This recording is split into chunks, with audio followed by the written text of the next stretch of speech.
वहीं उत्तराखंड के मुख्यमंत्री पुष्कर सिंह धामी चंपावत से उपचुनाव लड़ने वाले हैं। चंपावत विधायक कैलाश चंद्र गहतोड़ी की ओर से अपनी विधानसभा सदस्यता से इस्तीफा दे दिया गया है।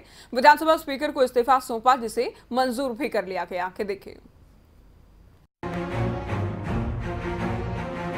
5 राज्यों में विधानसभा चुनाव हुए। इनमें से 4 राज्यों में भारतीय जनता पार्टी ने अपनी सरकार बनाई। उत्तराखंड में इतिहास रचा गया। लेकिन बड़ी बात यह रही कि भारतीय जनता पार्टी तो जीत गई, लेकिन खुद सीएम पुष्कर सिंह धामी चुनाव हार गए। ऐसे में सवाल ये उठने लगे कि आखिर अगला मुख्यमंत्री होगा कौन, और इस पर से भी जल्द ही पर्दा हट गया। एक बार फिर से पुष्कर सिंह धामी को ही उत्तराखंड की कमान सौंपी गई।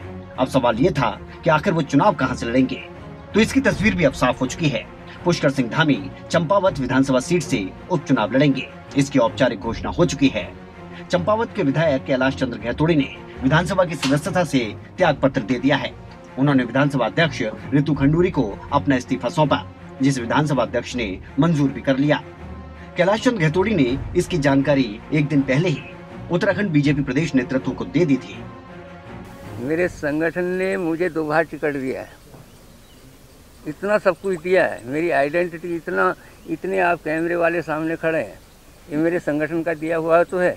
एक कैलाश गहतोड़ी होता, अपने घर में होता तो कोई कैमरे वाला पूछने वाला नहीं होता। ये कम है क्या? हमारी कोई डिमांड नहीं है।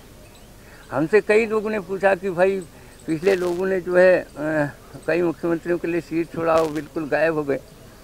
मैंने कहा हमारी भूमिका अलग है भाई, हम निस्वार्थ हैं। हम उन लोगों को देख करके जीते हैं जिनने राष्ट्र के लिए अपना जीवन समर्पित किया है। वहीं विधानसभा अध्यक्ष रितु खंडूरी ने कहा कि विधायक कैलाश चंद्र गहतोड़ी ने अपना इस्तीफा दिया है, जिसे मंजूर भी कर लिया गया। आज हमारे माननीय विधायक चंपावत कैलाश गहतोड़ी जी ने विधानसभा से त्यागपत्र दिया है, और वो त्यागपत्र स्पीकर होने के नाते मैंने स्वीकार किया है। कैलाश चंद्र गहतोड़ी के इस्तीफे को लेकर मदन कौशिक ने भी प्रतिक्रिया दी। वहाँ के बहुत ही लोकप्रिय विधायक, जिन्होंने वहाँ की जनता के दिलों पर राज किया है, जिन्होंने वहाँ की जनता के लिए समर्पित भाव से काम किया है, उन्होंने भी अपनी इच्छा जाहिर की।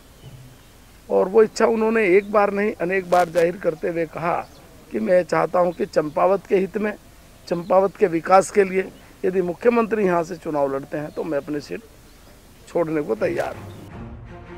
दरअसल विधानसभा चुनाव के दौरान मुख्यमंत्री पुष्कर सिंह धामी खटीमा विधानसभा सीट से चुनाव हार गए थे, और मुख्यमंत्री बनने के बाद उनको 6 महीने के अंदर विधानसभा में पहुंचना है। ऐसे में उनके लिए एक सुरक्षित विधानसभा सीट की तलाश की जा रही थी।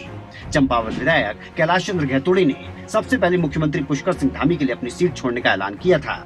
हालांकि कुछ अन्य विधायकों ने भी ये पेशकश की थी कि वो पुष्कर सिंह धामी के लिए सीट छोड़ने के लिए तैयार हैं। लेकिन कैलाश चंद्र गहतोड़ी ने जो बात कही थी उस पर वो खरे उतरे और उन्होंने अपनी सीट छोड़ दी। यानी ये साफ हो गया कि चंपावत से ही पुष्कर सिंह धामी उपचुनाव लड़ेंगे और विधानसभा पहुंचने की पूरी तैयारी करेंगे।